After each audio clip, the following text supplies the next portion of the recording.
Abraham Lincoln came to Richmond. Hello, Gloria Mock watching. Hello, Kenneth Vaughn. And I'm painting a painting of Abraham Lincoln when he visited Richmond. Now, if you want to get some information other than what I'm talking about as I'm painting, you can research behind me by just Googling Abraham Lincoln visits Richmond, Virginia. And you can see that a lot of the occupants of Richmond, African-American occupants of Richmond, gave Lincoln a very welcome, hero's welcome to the city. As they had taken over the city, basically, upon the Confederate Army freeing. And even after that, the Confederate Army had lost a lot of control. And there was people who was breaking into stately homes and stealing the valuables. I mean, not just slaves doing it, was everybody. I mean, the city had erupted into anarchy. And so there was a lot of there was a lot of things that that the president and the generals needed to fix, just general law and order. And there was not enough Union soldiers in the city yet to actually establish anything else but a basic patrol and law and order. You know? Of course, when as Lincoln was walking through the city, some of his soldiers told him to say, you know, the generals were saying, well, how should we deal with these Confederates? I mean, because obviously they had killed quite a few of them in war. And basically Lincoln was saying, let them up easy, because he basically wanted to, when we think about Trump's penalty that he's going to get once he's out of office, it seems like the same thing is repeating. Of course, no more than a week from this time when Lincoln visited Richmond and was greeted by the freed slaves, he was assassinated. So we don't even really know. This didn't really go down in the history books well, even though it is in history books, because of the people who took over. They didn't really want this great story about Lincoln visiting Richmond. I mean, this was a story that was suppressed. This was a story that certain people didn't want told. That Lincoln had an absolutely one of the best receptions that many of the military people had ever seen. They had seen many military parades, honor parades, but the type of reception that these African-American slaves gave Lincoln, was just an outpouring of emotion. They could barely contain themselves at the sight. Now, as Lincoln is making his way to the former Confederate White House, the crowd is just starting to swell, because the African Americans had like a grapevine, a way of gossiping, that it was said that was even more efficient than the telegraph system that the military had. Because within a very short amount of time, the streets were so full of African Americans that no one could move. As a matter of fact, the crowd was so big that the military had to fix bayonets to stop the crushing crowd. I don't know if you guys ever been in a crushing crowd before, but I was actually in Barack Obama's inauguration, and I can tell you it was a crushing crowd, and that is a very, very intense thing. So that's how many African Americans, that's exactly how many African Americans were surrounding, and they just wanted, just like in the Bible, these people, that's all they knew, all the slaves knew was quotes from the Bible. So they wanted to touch the hem of his garment, kiss his feet, just to touch him. Because you remember, these people were not allowed to be educated. So even though the proclamation, they didn't understand even how the government works. Passing laws and amendments and proclamations and emancipation. But Lincoln actually gave a speech directly to him as he walked through Richmond to the Capitol.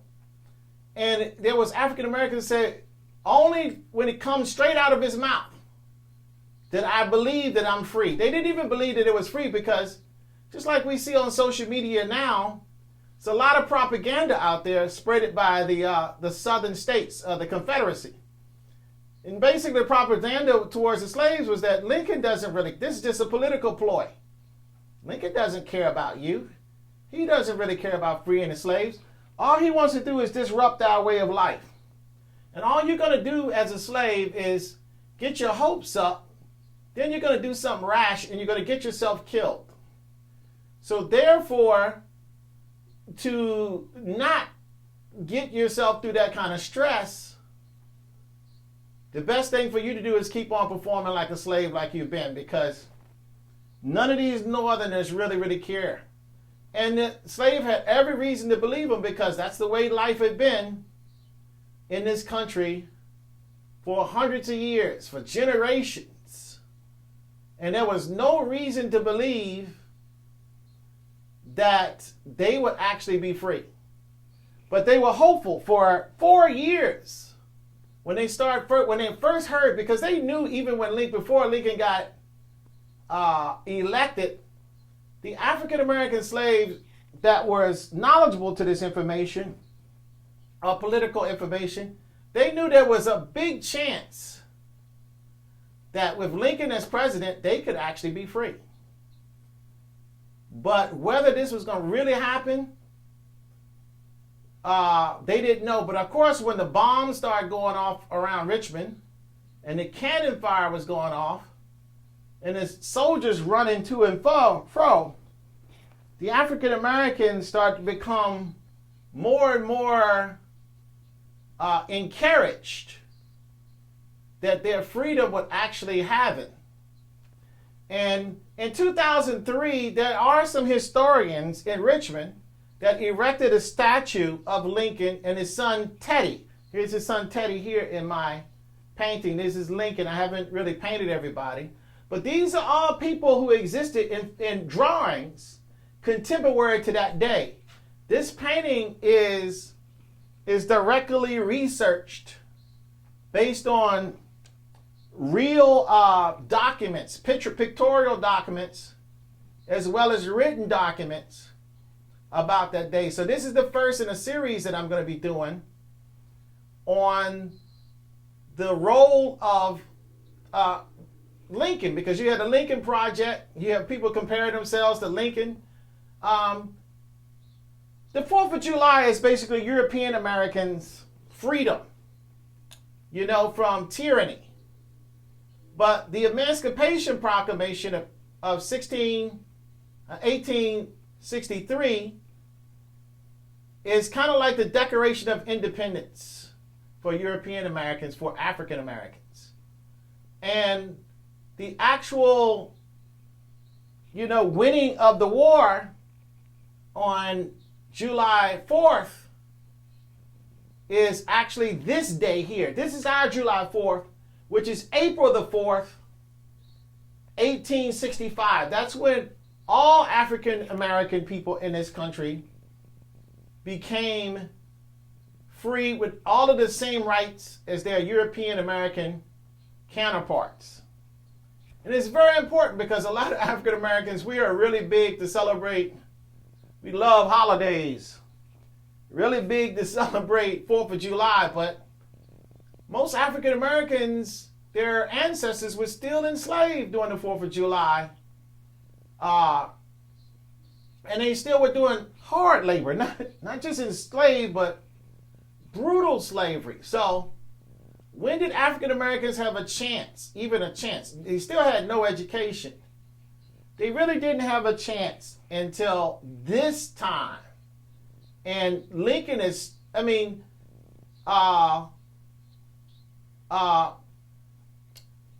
Jefferson Davis hadn't even left the Capitol no more than 36 hours to 40 hours when Lincoln was on the shore of the James River walking towards the Capitol building. Lincoln was very anxious. And I believe Lincoln wanted to reestablish he really wanted to reestablish order in Richmond. But he wanted to see those African American soldiers that had fought so hard, because what the Confederacy knew was about the European American soldiers that was in the Union Army, in the Federal Army. But what they didn't know about was how hard were these African American soldiers. They were kind of written off. But what happened was the Confederacy had a policy that if they caught a African American soldier, he did not go to prison. He was executed in the field on the spot. So there was no surrender for the African American in the Union Army. There was no such of option for him to say, okay, we've lost the battle, we surrendered. So what the Confederacy had done was created a super warrior. Because here's a person with nothing to lose. We're going to die if we surrender, or we're going to die if we fight to the death. So these African American soldiers in the Union Army were some of the best soldiers that could ever exist, because they volunteered. There was no pressure for them to join. They volunteered, and they knew what would happen to them. They knew what would happen to them if they got, if they lost the battle. And they knew that perhaps they would even be tortured. And you know what the type of tortures were that was in this country previous to during slavery. It was pretty intense. It was pretty bad. It was pretty severe. So the African Americans, knowing the type of punishments that would be dished out, still didn't have any problem at all. So, when you see a lot of people talk about, I heard some people during the Trump years tell African Americans, go back to Africa as if this is not your country. Not only did African Americans build this country through very hard work, manual labor, they also fought just as hard as anybody else to preserve the Union. In other words, to keep the 50 states together. Or else we would have two countries. And you have to realize that this was two countries. Lincoln had to go in as a conqueror into Richmond, to kind of reconquer the land, because it was the states had officially petitioned to leave the Union. So this was a legal thing. This was a legitimate secession. And the Confederate States was legitimately a separate country. And it was the African American troops that was very, very instrumental in doing the final assault on Richmond, to get in there. And they had to risk all anyway. They were risking all anyway. And I believe that some of these people had suffered so much, they just didn't even give a doggone. They just said, anything is easier than being a slave. Anything is better than that. And I'd rather die a full-grown man with some decency and integrity, fighting for myself and for my family, than to sit there on a plantation begging somebody to keep me alive. So, but what Lincoln really wanted was the southern states to reapply for statehood following the war. So that was the reason he was there. Even though Jefferson Davis and many of the Confederate government had fled and left, there was still some local Richmonders. There was still some people here that was part of the Confederacy that really wanted to get, they had been living 4 years with their life torn upside down. And they really wanted to they just wanted the war to be over. Even though they were originally, with the Confederate Army, they realized the Confederacy had lost. And they realized that it was over. And they were ready to discuss terms. However, it would have been really easy for them to say, okay, well, we're going to still wait to see what new commands we're going to get from our leadership that's moved further south, that fled Richmond. And of course, the Union, the Confederates, the Federal Army, the Lincoln's Army, would have been having to do even more work to try to get these people to agree to surrender.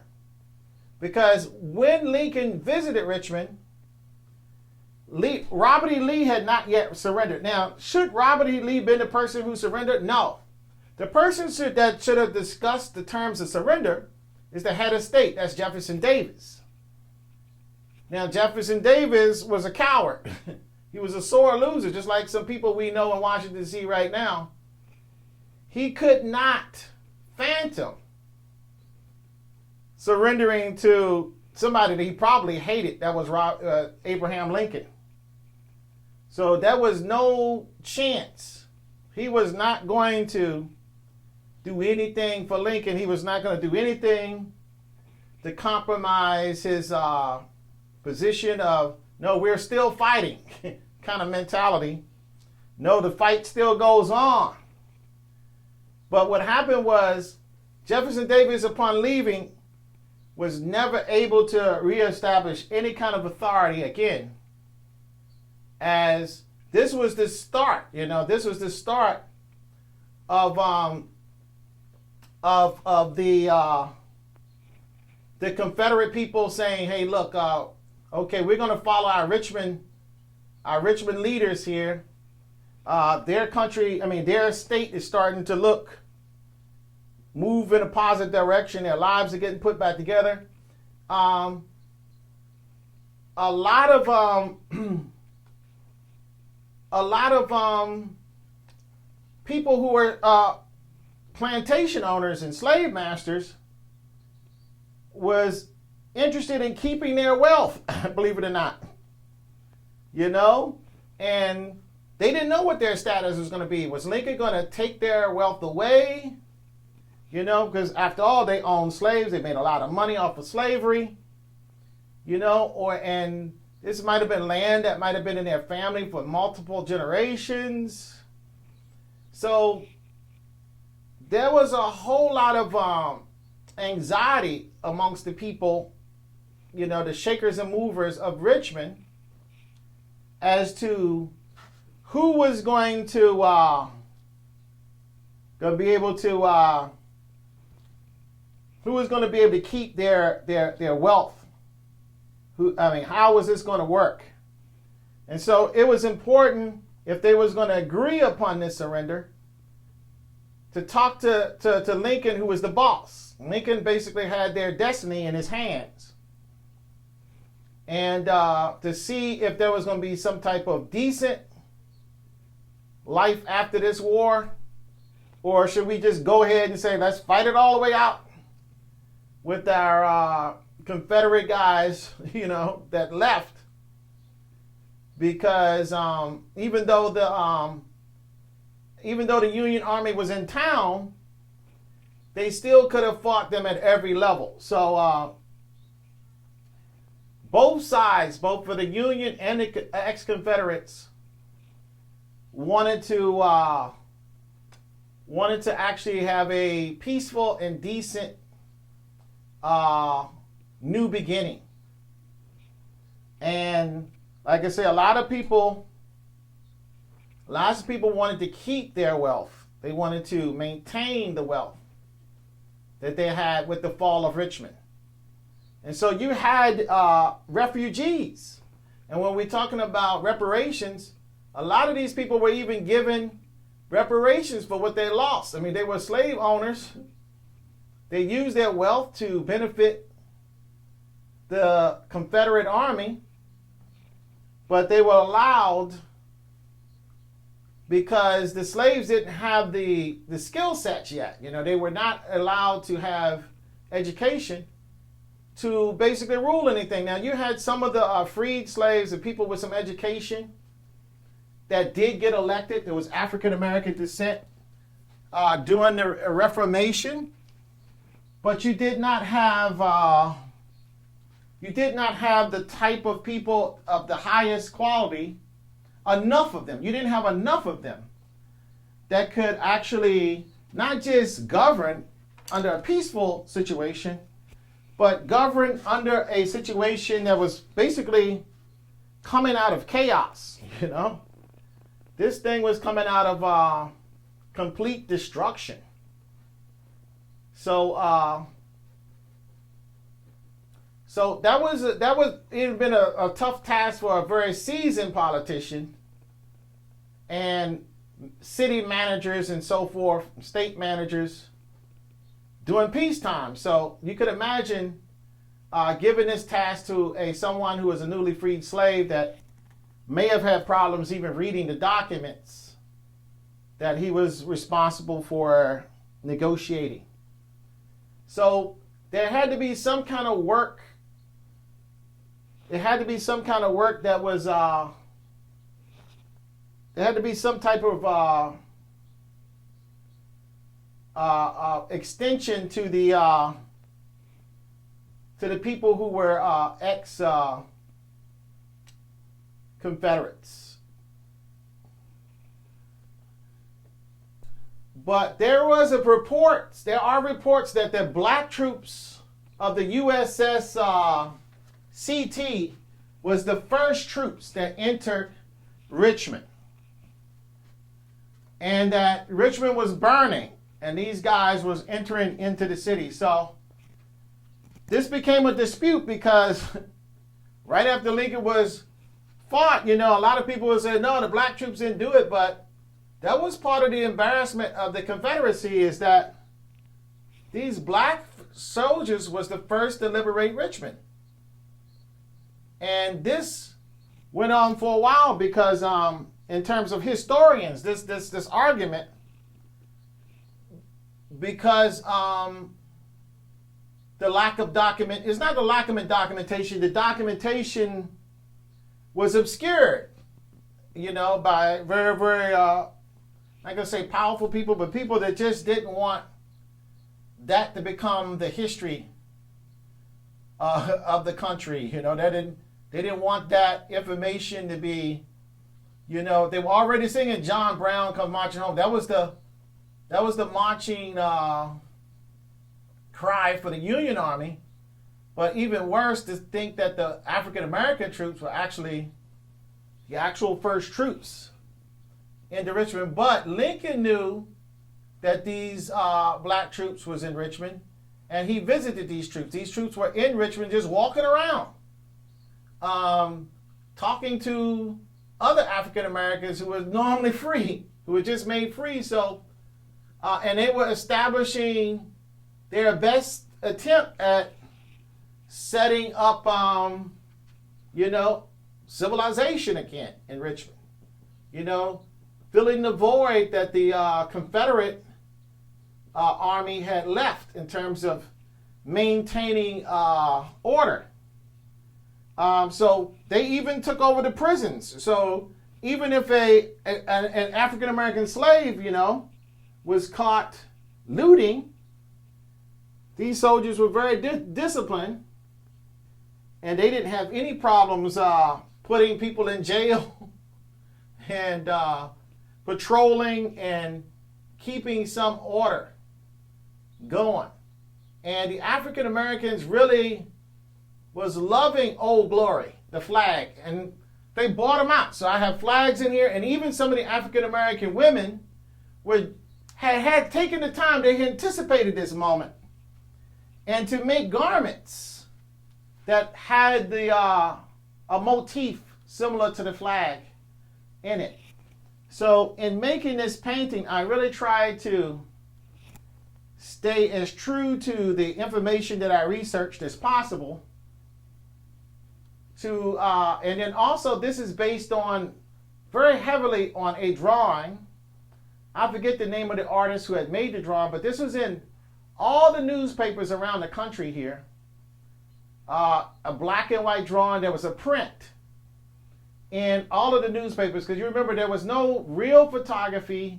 I mean, photography was in its infancy, so it was really hard to get a camera everywhere like you have now. But it was very easy for an artist to come in with his paper and pencil and to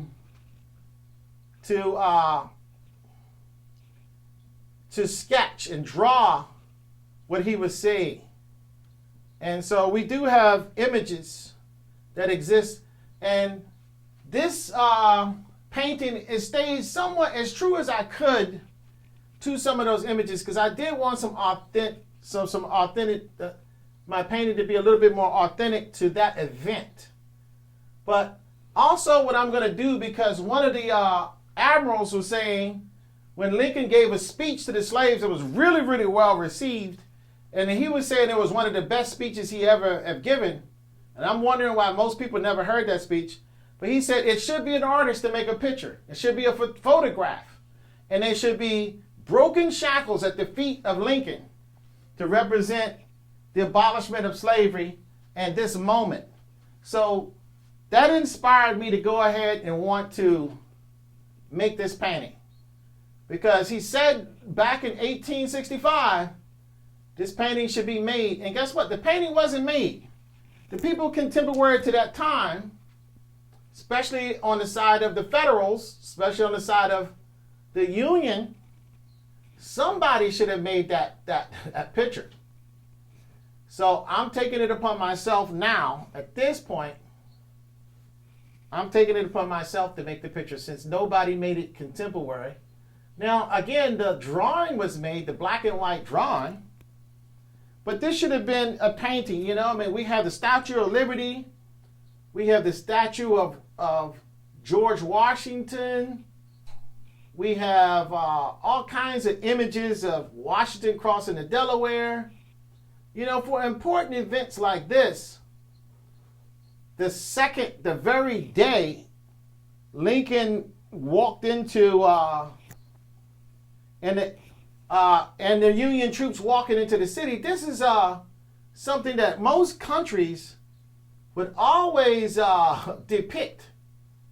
I mean, it's triumphant. You know, all these men died for a cause. It was almost like the efforts of all these soldiers went unappreciated.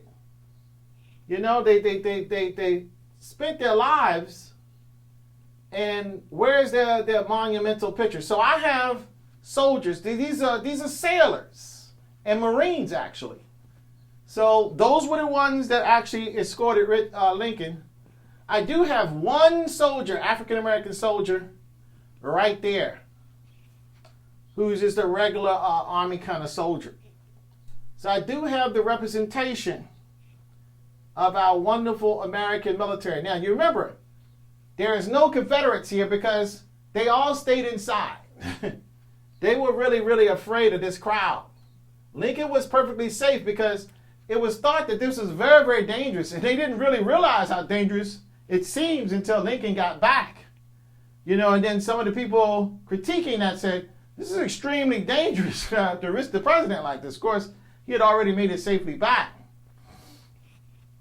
But then the excuse was, you know, we thought that with all those African-American people there, Lincoln, they would have never have let anybody harm Lincoln. And basically the scene was they had just taken over the city anyway. And so that's even more evidence that African-American soldiers were there. Of course, this was kept kind of quiet.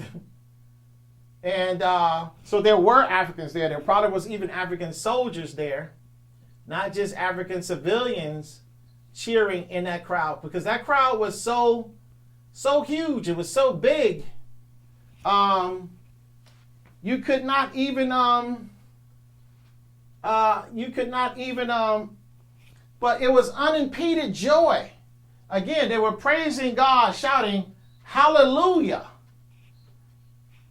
And the actual soldiers a soldier from Connecticut said, our reception was even more grand than any Roman emperor could ever know. I mean, the soldiers really felt honored. These soldiers that standing with Lincoln, and even soldiers at a later date, because this stuff was going on for days. This celebration didn't just stop.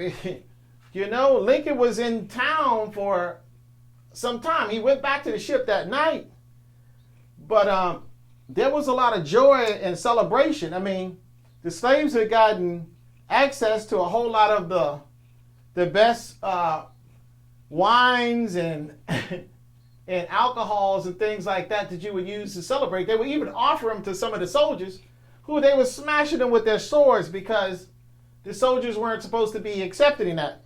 But the gesture was made, and so the soldiers was doing it kind of in love, you know. They couldn't drink it, but they were given apples and food, and sometimes I guess some of the food was received, but the alcohol was smashed. And some of this was some of the best bourbons and some of the best type of spirited drinks that you possibly can get at the time that was offered. And I'm pretty sure that some of them did keep some stash somewhere and come back and get something at a later date. But we don't know. But it was a lot of celebration that lasted. So the soldiers had time. You don't work full time. So there was time for them to celebrate, you know, to be celebrated by the people and to be honored by the people and to be given tribute by the people as triumphant soldiers. Now, should this be something that we should have in our memoirs, that should be taught in school in a much more prominent way? Yes. I ask myself, why isn't it? Because just like we have all the statues all over the country of Confederate soldiers, but we don't have hardly any statues of the Union soldiers. And it's because there was I guess it's the wealth of this country. People just did not want to, they wanted to get the thing back financially. The South was good for some money. They was producing some money. And that was one of the reasons the South thought they could succeed, because they had some stuff that the North wanted. That was the raw products that their farms and, that the slave labor produced. And they knew that these people could have been a little bit hypocritical because they didn't want that to stop. But nonetheless, they didn't have any choice because the South did secede, and it did stop. But they really, really wanted to put it back together. So what happened in putting it back together, the very people and the very families who had kept slavery going for so long, let's say Mitch McConnell's family, resumed power, and they never given it up, even to this day. And they're still wreaking havoc on the country, even to this day. No matter what they do to try to fudge it in the middle, they still been wreaking havoc on this country. Okay, what I'm doing is I'm blocking out this painting, because I like to get artist paint everywhere. I like to block out all of the white areas. And basically, I'm going to focus on the faces kind of later. Because I like to tackle each face kind of simple.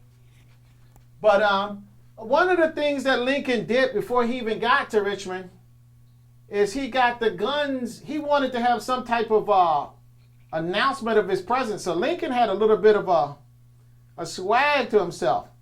He said, "Hey, I'm coming into Richmond. I want these guys to know." He wasn't a bit scared. He asked the Admiralty to fire off some cannons. And so what they did was they fired off the cannons on some of the naval ships and fired it in general direction of the Confederate fort. And the guns lit up the whole horizon. And it was about, and it basically was just lit up everything. And then 20 minutes after that, there was a loud explosion that shook their vessel. And the president jumped from his chair. But what happened was, it was one of the ironclads of the Confederacy. They didn't realize that the Navy was closing in. And the rebels knew that their time was basically up. And so they blew up their own ironclad. Now, the Union Army was trying really hard for 4+ years to get rid of these things. And Lincoln, with that one idea, I don't know why the soldiers didn't think of it. With that one idea, forced them to do something that the Union Army had been trying very hard to do for a long time with no success. And so even the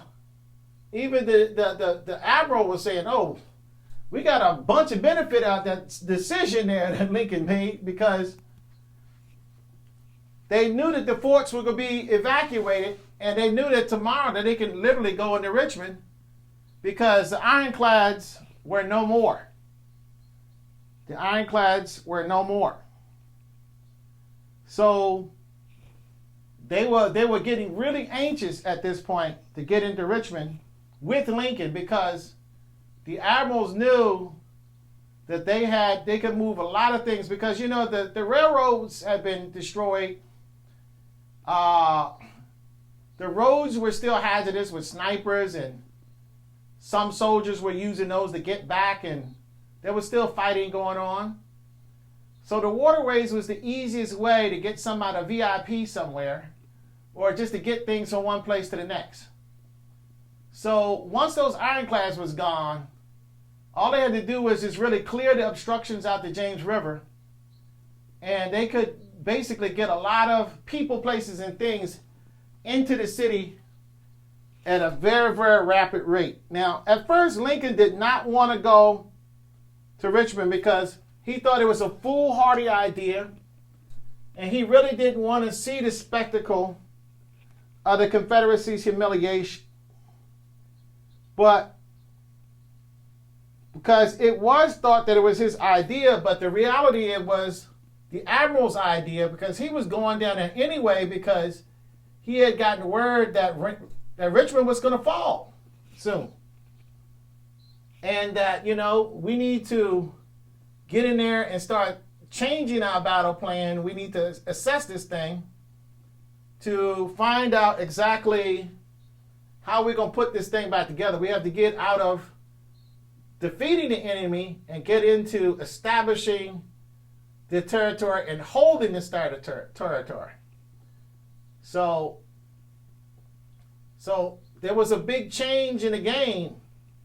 Of course, Lincoln was risking his life unnecessarily. But Lincoln was convinced by Admiral Porter's argument that he should be in Richmond as soon after the surrender was possible. And then that way he could gather up the reins of government most readily to give the precedence of confidence in the whole South that would be helpful in the reorganization of the government. So that's basically what the argument was. And Lincoln did see the wisdom of this and went forward, even though there was a possibility that even in this, there could have been death. So Lincoln was a very brave person. I believe even when he was assassinated, I don't think Lincoln was at all, I think he was tired. I really do. I think Lincoln was tired. I think the whole war situation put a big toll on him.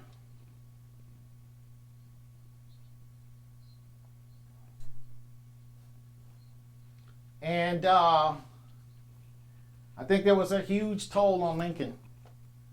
And I think psychologically, he was just like, he just didn't give a doggone. I think that was partly him going. But I think he really wanted more than anything to see if his all of his decisions were correct. I'm sure he was second guessing himself.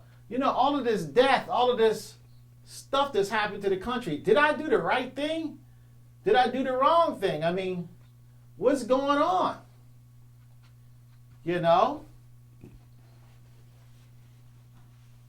So I think Lincoln really, really wanted to.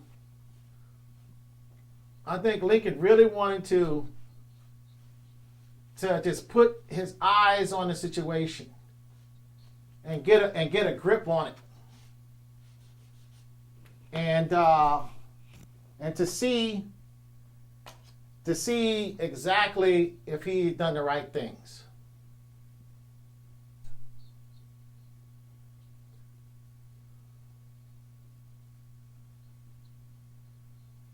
Also, the transport Columbus and the Bat was with the Malvern that escorted Lincoln initially up the James River. At first, it was 24 Marines, but it got, as they neared the city, just that those number of people just couldn't fit on the smaller barges. So the party got kind of down to just 12 guards.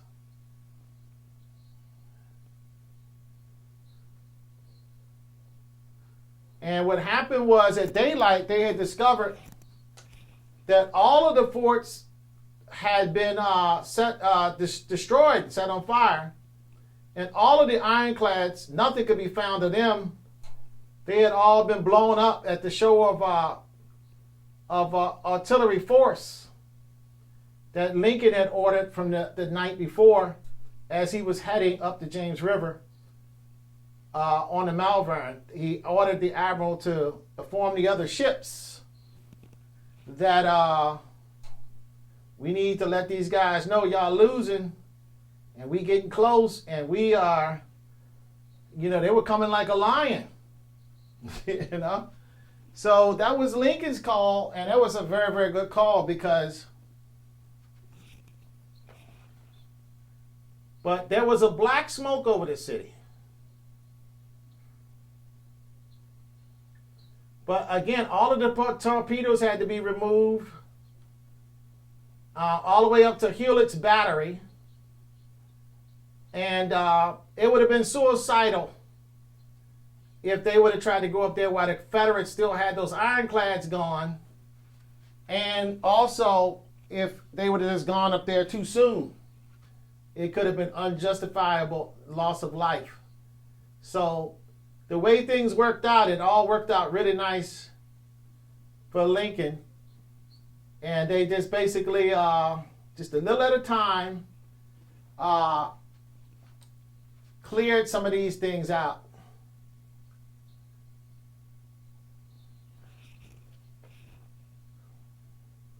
And of course, once that happened, Admiral Porter proceeded up the James River in the Malvern with Lincoln on board, and a great responsibility on his mind to basically try to keep Lincoln alive. Because Lincoln was very determined that he was going into Richmond.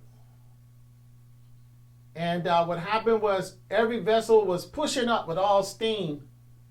But what happened was they would ground one after the next because of so many obstacles that was in the water, in the river.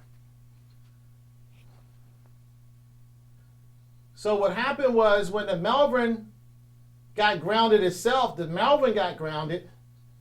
So the admiral decided to keep Lincoln going in the barge that was pulled by a tow. And then when that got grounded, he went down to 10 guards and went into a rowboat. So here's the president entering Richmond in a very non-grand style, in a very, very humble way, for somebody who's the head of state that just won a major war like that. So again, torpedoes was flowing everywhere. The river was a mess, extremely dangerous. Of course, they were supposed to go the whole way in the Malvern, escorted by the Bat with the Columbus to carry the horses and carriages. But it was real obvious that these vessels would not make it up the James River that way.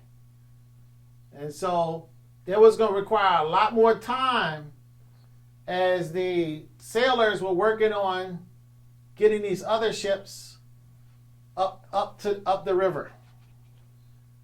So Lincoln had to abandon Malvern for the captain's geek, which is, basically 12 sailors again.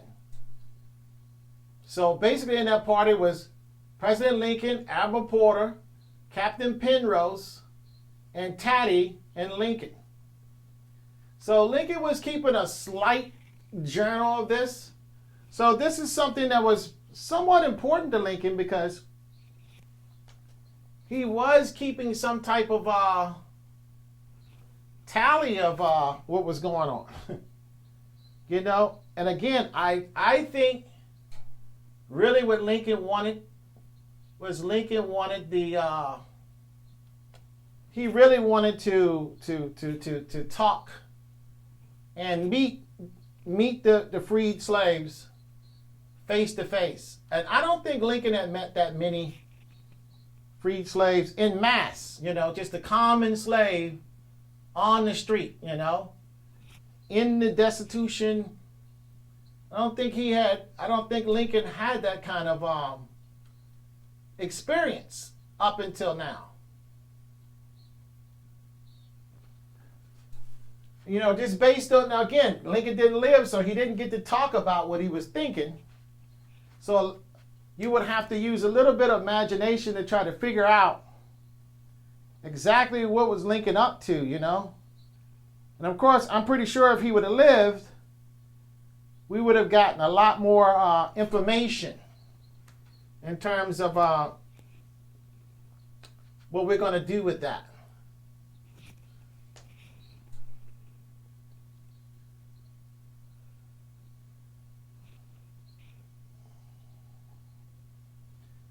So going up the river, they were discovering a whole lot of just civilians that was trying to either escape Richmond or get back into town because Lincoln was under a lot of havoc, perhaps even to secure their properties or whatever. And who knows who those people were, but there were other vessels, civilian vessels, trying to navigate this river as well.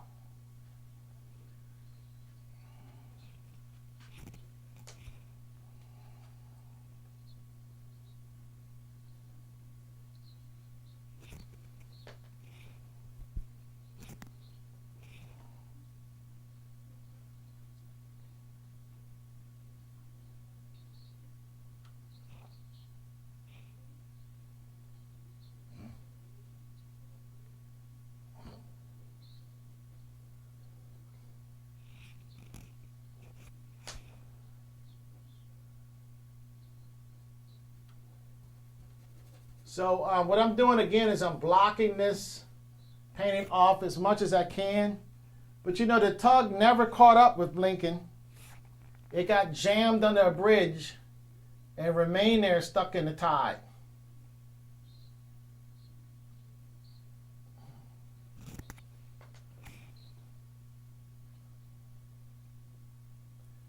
But Lincoln was basically calling the shots here. The military guys was just really trying to appease him as much as possible. So Lincoln was really keen to get there. It was a mission. And again, just to go in there, maybe he thought he was going to see Jefferson Davis. Maybe he didn't know Jefferson Davis had fled just hours, 30 some hours earlier. Who knows? Maybe he thought some high level Confederate person would be there to discuss terms, but I don't know. I think really he had dual purpose, and I think one of his purposes, especially that he started on foot, I believe one of his purposes was simply to see the slaves, was simply to have the interaction that he had with the freed slaves. Now, John Phoenix, his cavalry, he was a witness to this as well. And he was saying that it was basically mostly Negroes out there. Everybody said, and they said that a lot of that thought that Lincoln was Jefferson Davis. So the slaves were saying, hang him, hang him. So the slaves were not all timid and scared. They had been free long enough, or said a sense of self-control or a sense of something. When they thought it was Jefferson Davis, they were saying hang him. But when they discovered that it wasn't Jefferson Davis, but it actually was Lincoln, their praises went from hang him to glory hallelujah. I mean, it changed drastically. And there was also an African-American journalist there. So there was people that the African-American people was keen to this. So that's why I said there was a lot of African-American people who knew this was getting ready to go down. And I think that's what Lincoln knew. Somehow Lincoln had access to this communication time with the African-Americans to know that a lot of them knew better what the status of Richmond was in the Confederacy, because Lincoln knew it was okay for him to go. But it seems like the very admirals and generals themselves in his army didn't seem to have the same idea. So there was definitely some information I believe that Lincoln was getting that wasn't necessarily the information that was coming from the people or everybody who was advising him.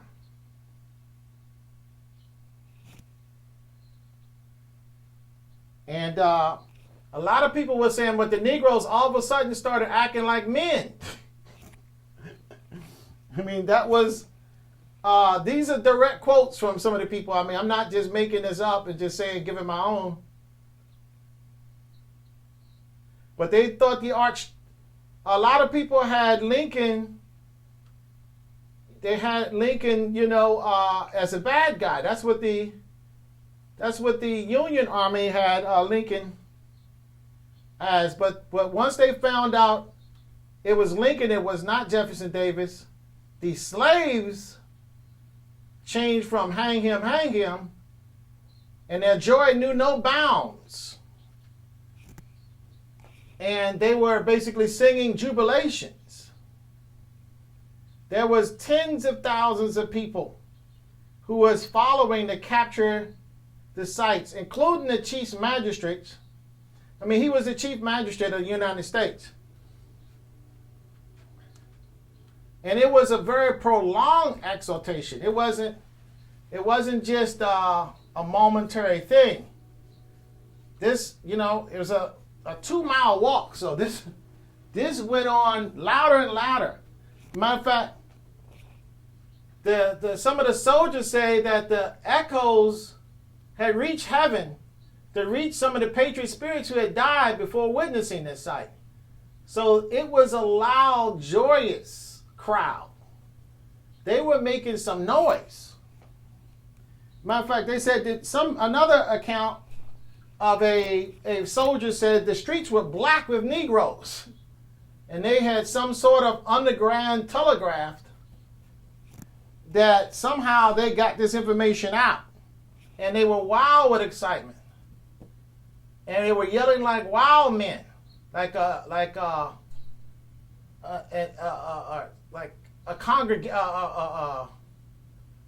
flood of wild, like a city of wild men. The whole city was like wild men. So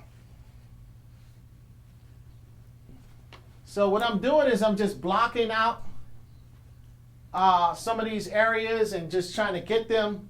I like to get paint everywhere. Now, some of the people, even on the Union Army, was calling the soldiers darkies. I mean, calling the people basically saluting Lincoln as darkies and stuff like that. That was then they would use description like Negroes and colored. So if you was to Google some of this information and see that, I mean, don't be so offended by that. I mean, that was the way people spoke at that time, And of course, a lot has changed since then.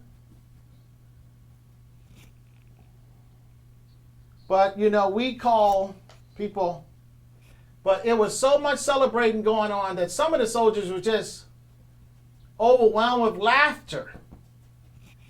And it was a spectacle that a lot of them said they had never seen a parade or anything as spectacular as that. And no matter how many cannon fire and fireworks and drum rolls and things like that you could have, the president could have never gotten such a wonderful, wonderful reception as what the African American Negroes had given them. So,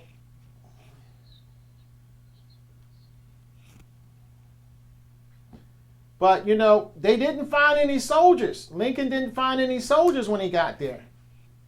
What he found was African Americans everywhere, which is quite, and I don't think that Lincoln was looking for the soldiers.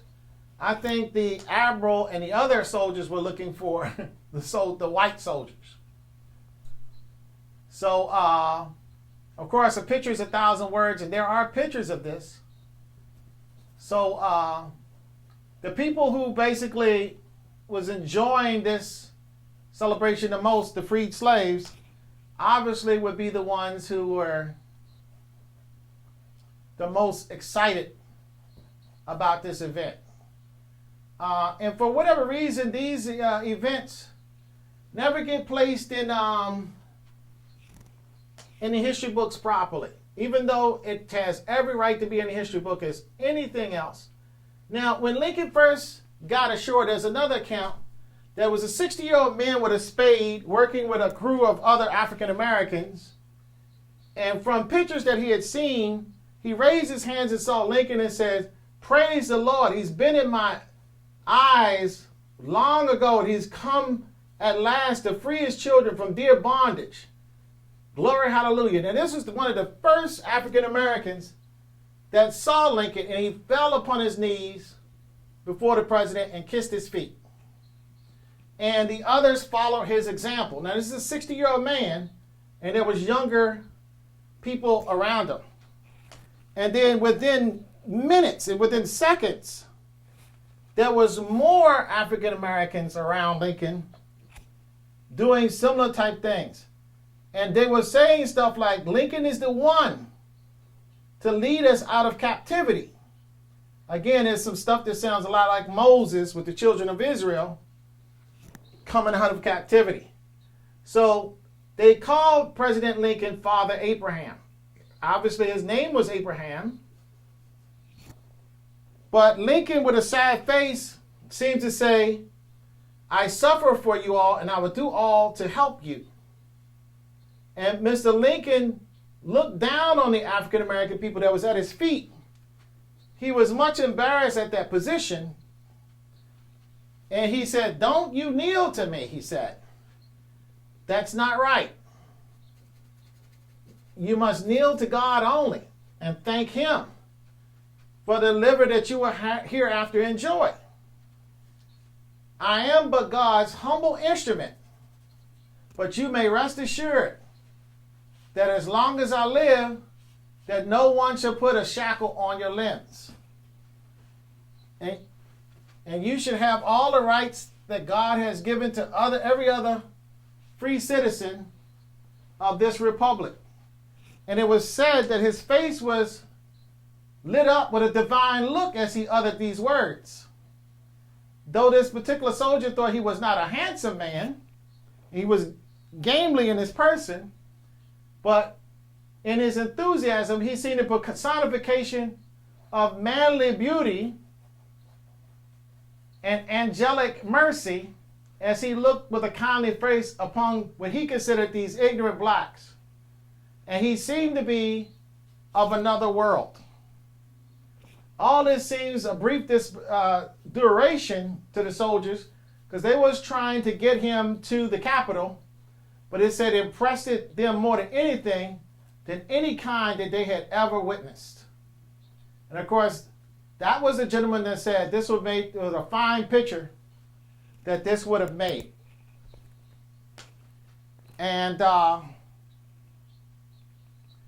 there was, at this time, there was a dozen more dozens more trying to, to reach the feet of his garments, because the crowd was quickly building. Of course, like I say, many years have passed since that event, but they said that the time will come that Lincoln, doing what he did, would go down as one of man's greatest achievements in this country, as he had broken the shackles from the limbs of over 4 million plus people. And his name would go in history as no other person has been honored before. So this was the sentiment at the time. Now, what happened was there was a lot of political pressure to make that go away. Because nobody wanted Lincoln. They killed him, so they definitely didn't want him to also get credit for, because the slaves was calling him Abraham Lincoln. They were calling him Jesus, literally. And for them, some of them would say, I don't even need to go to heaven to see Jesus. All I need to do is see Lincoln. And they were seeing him right there. So they were getting their glimpse of heaven right there, the slaves. And even when they said that, okay, Lincoln has to go to the Capitol, they explained that, look, we mean all love and gratitude. They joined all hands together and sang a hymnal, the following hymnal, with melodious tones that they said is only possessed by the Negroes of the South. Oh, all ye people, clap your hands, and with triumphant voices sing. No force, the might or power withstands of God, the universal King. The president and everybody listened respectfully as the hymnal was being sung. And this was, at this point, tens of millions of people singing in unison. This was not just a small group of people, because as they were singing this, they look up as far as the eyes could see, and there was people everywhere as that hymn went forth, they said, from the Negroes' lips. The streets seemed to be suddenly alive with the colored race, they said.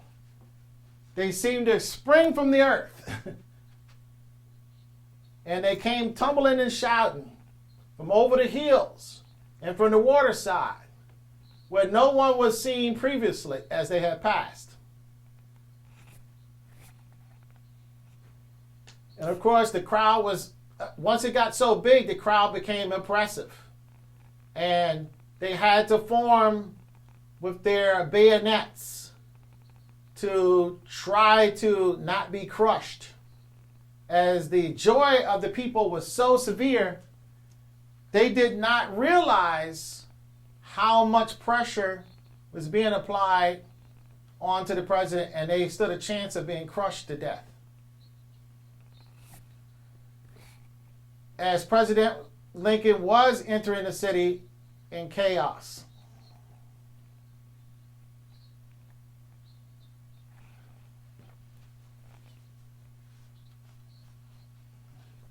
Okay, so I have quite a bit of the painting blocked off, and so I'm making some progress slowly. Making progress slowly.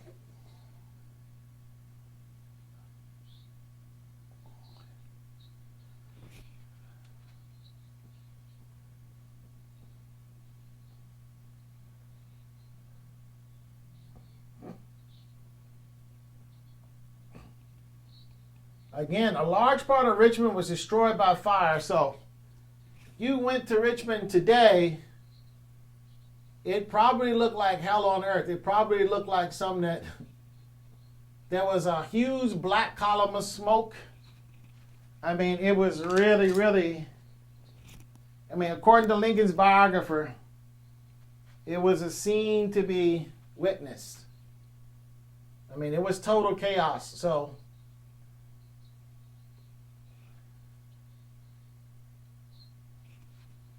and usually for something this important, the soldiers would have arrived with a large body of Marines or something like that. Really was quite strange that, but I believe that, again, the pressure was from Lincoln to get in there and just get an eyeball on things and see what was going down, you know.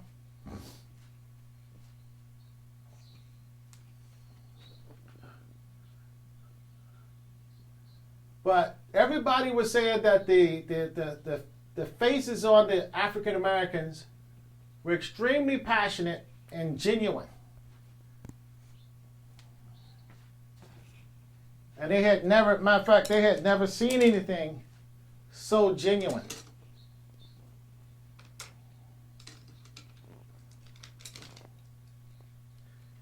People were turning somersaults, yelling for joy.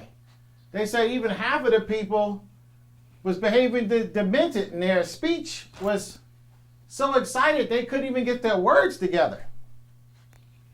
They couldn't even form words properly. So you could imagine this level of jubilation here.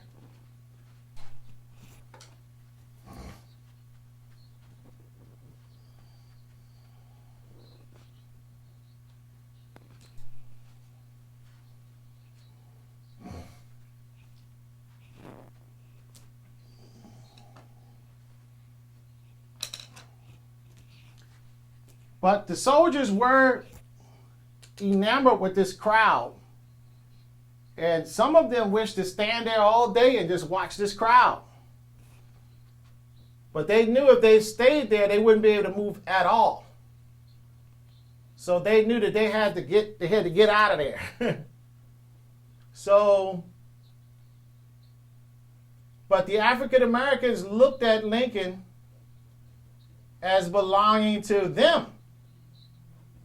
He was the only white leader they felt in the country that was truly theirs.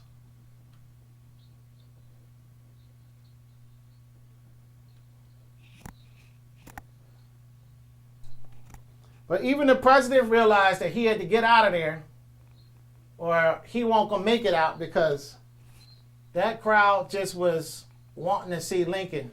That crowd did not want to. They didn't want to let him go. But Lincoln said, it's now up to you. Well, actually, Admiral Quarles said after Lincoln's speech that it's up to you now to prove that you're worthy for everything that's been done, that you're free as air. And you can cast off, I think Lincoln said you could cast off the name of slave and trample upon it. It will come to you no more. Liberty is your birthright. God gave it to you as he gave it to others. And it's a sin that you've been deprived of it for so many years. But you must try to deserve this priceless boon. And let the world see that you merit it and able to maintain it by your good works. Don't let your joy carry you into excesses. Learn the laws and obey them. Obey God's commandments and thank him for giving you liberty. For to him you owe all things. But for they now let me to pass on, because I have but little time to spare. I want to see this capital and must return at once to Washington. The security of liberty that you seem to value so highly. And of course, the crowd shrieked as if they would split the firmament. But when the president was speaking, you might have heard a pin drop. And they said that nobody ever could have done justice to that scene. And you would have had to photograph it to understand it. course, we didn't get a photograph, we got drawings. And now that I'm making this painting, we're getting a painting.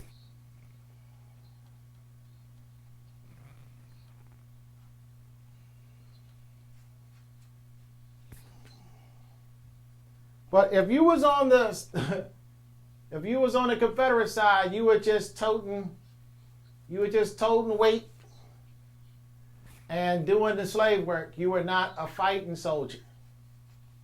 So, you know, all these people that want to recall the fact that they were Confederates, well, your people were still slaves, man, when they was doing that.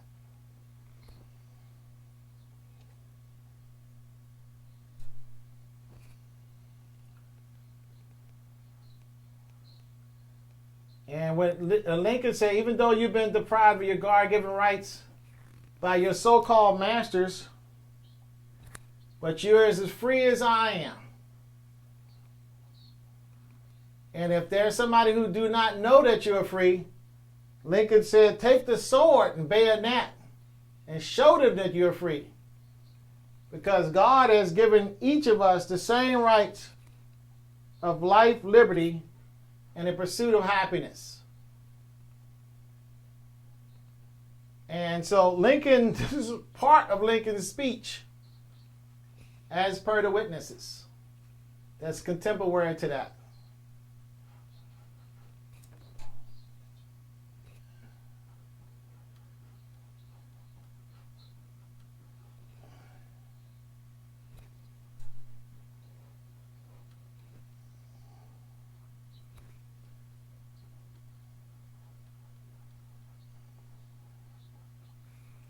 Again, the soldiers felt like they were undermanned as they were going up the city because they had short carbines and revolvers. The officers had revolvers and perhaps a sword, and that's about it. But the people who really provided Lincoln's security were the African Americans.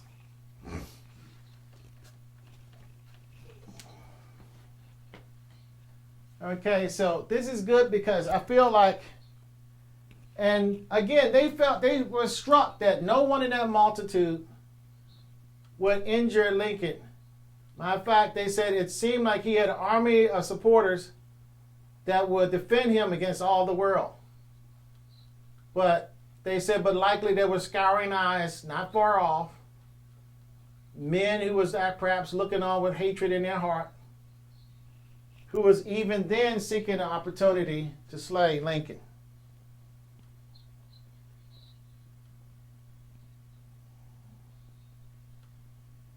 Their progress at that time was very slow. They were not even moving a mile an hour, and the crowd was steadily increasing.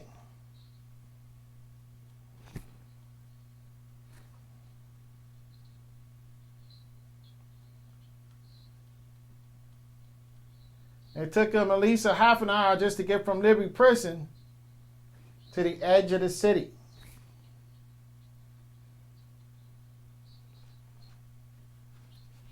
Okay, so I have some pretty good rich color set up alongside this bad boy. And hello, Amy, how you doing? Glad you could watch.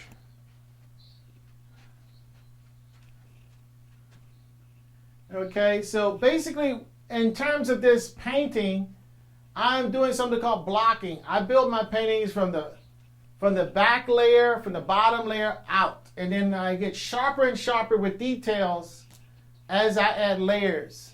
Kind of in a sfumato technique with various glazes. So I'll end up with a really, really interesting finish with different transparent layers, one on top of the other. So that's kind of my painting technique.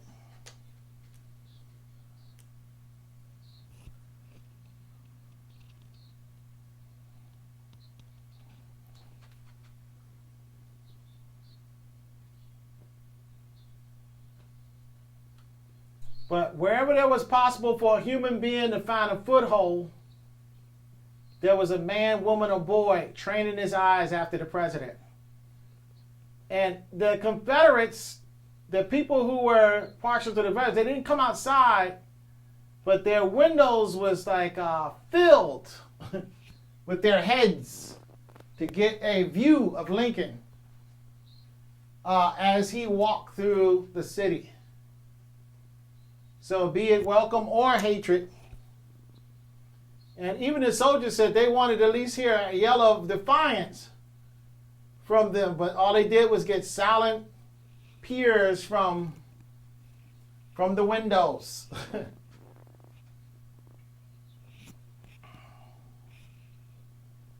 Lincoln's face was the face of, they say, of a brave man as he was ready for whatever would come. So Lincoln was not a bit in fear. Lincoln was a pretty interesting fellow, and you think about his actions, what he actually did.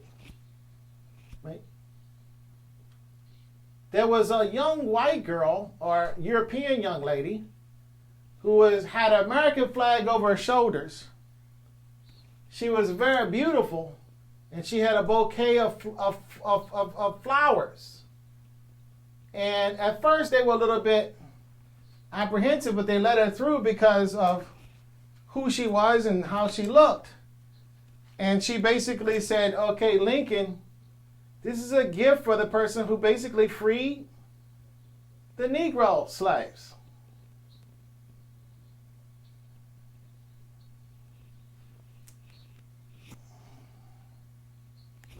And they said there was a moral in what happened that had more effect if he came with great armies and the booming of cannons.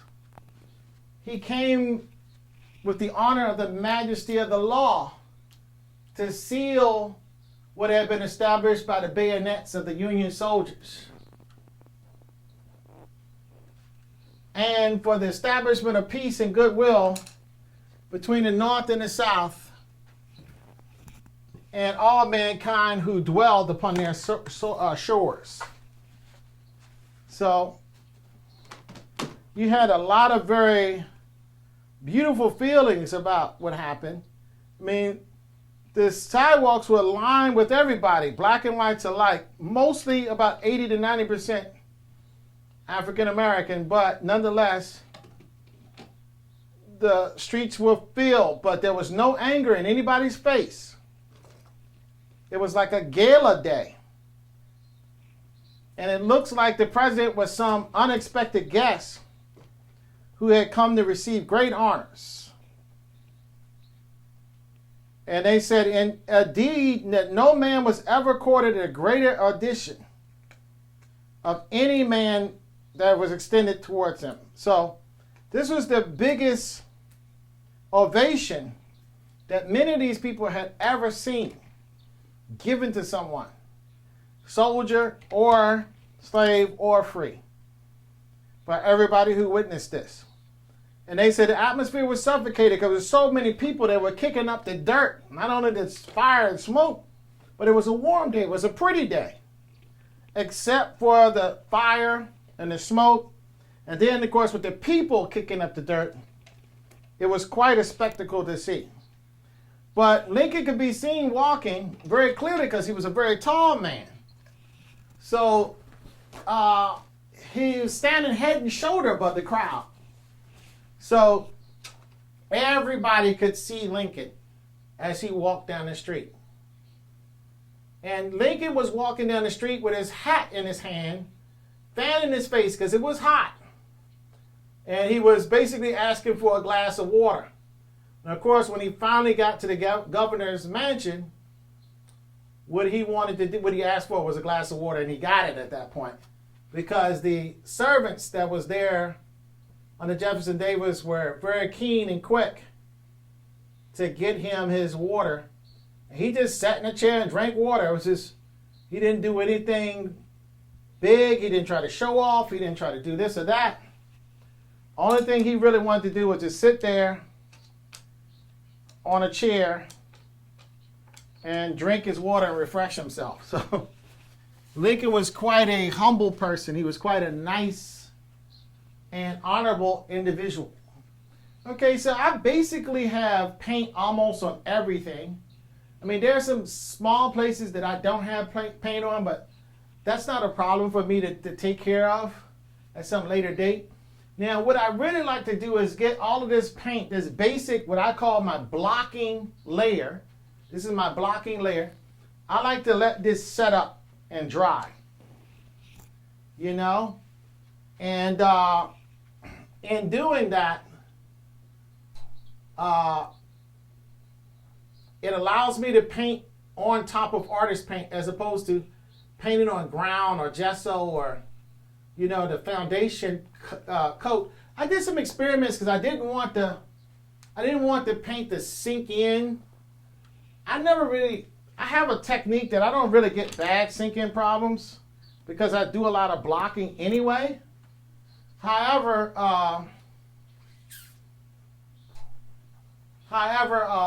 I'm not going to do that technique. I'm going to go back to my older technique or just use oil ground on everything because I really don't like this ground. I mean, it's not going to affect the painting.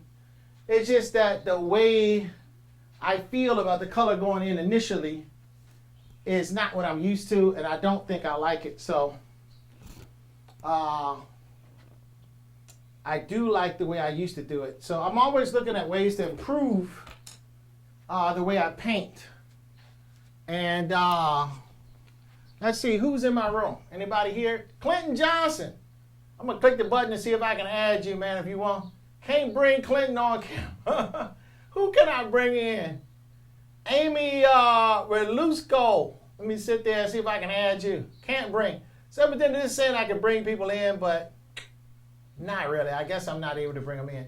So anyway, appreciate you guys being able to come by and whatnot.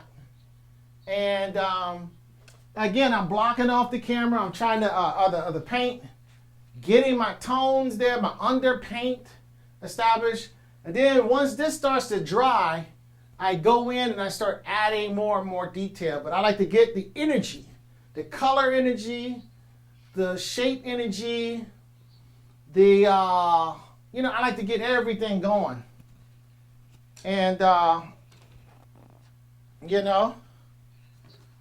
even there was a white Virginian, Richmonder, that was quoted saying, Abraham Lincoln, you're the poor man's friend. God bless you. And he really wanted to see Lincoln, but he had to be treated really roughly because he was a tough man.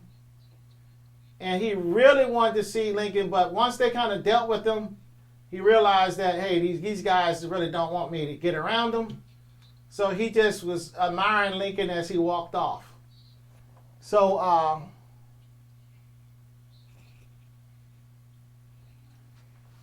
you have a lot of,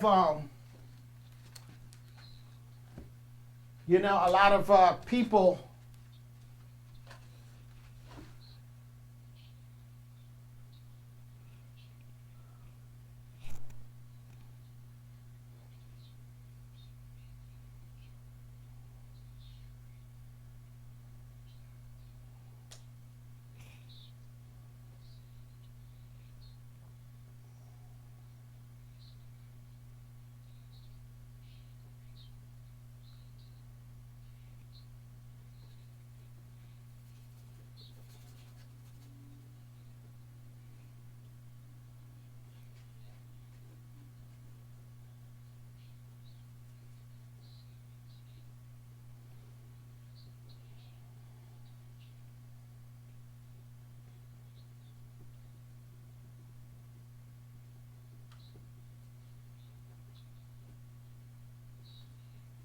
and what I'm doing, I'm not talking as much because I'm trying to do some very fast gestural paint. And this I'm not really trying to cover. I am trying to cover. I'm trying to get some tone down. But what I want to do is I just want to cover this white. I don't want things white. I want some tone down, but I want, even if it's very thin paint, even if there's some oil in the paint, some painter's oil, like I'm using Rockett, which is an Alkyd type of oil, and Gamsol. I'll use Gambling paints. So, okay, but I really feel like I got some pretty good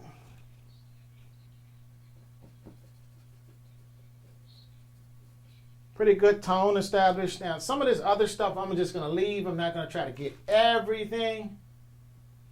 I'm not going to try to get everything, but I get some pretty good stuff going on. So I'm pretty much happy with the progress. I got progress done pretty quickly, actually. And I'm kind of happy about this. So, and a lot of times you don't know when you come into a stopping point, you know. Maybe I should have come to this point yesterday when I was working. Now, I have multiple channels here. And you can find links to these channels, Facebook channels. Also, go to my YouTube, Stephen Foreman. I'm Stephen Foreman. Subscribe, you know, support me. Like my videos. Maybe look at a few minutes of it, make some comments. All that stuff helps. And share my video with some other people. And, you know, so that I can, you know, let everybody know what I'm doing, you know. Spread some love, you know. But anyway, I'm working on my Lincoln Visit Richmond. You can see some of my other paintings here.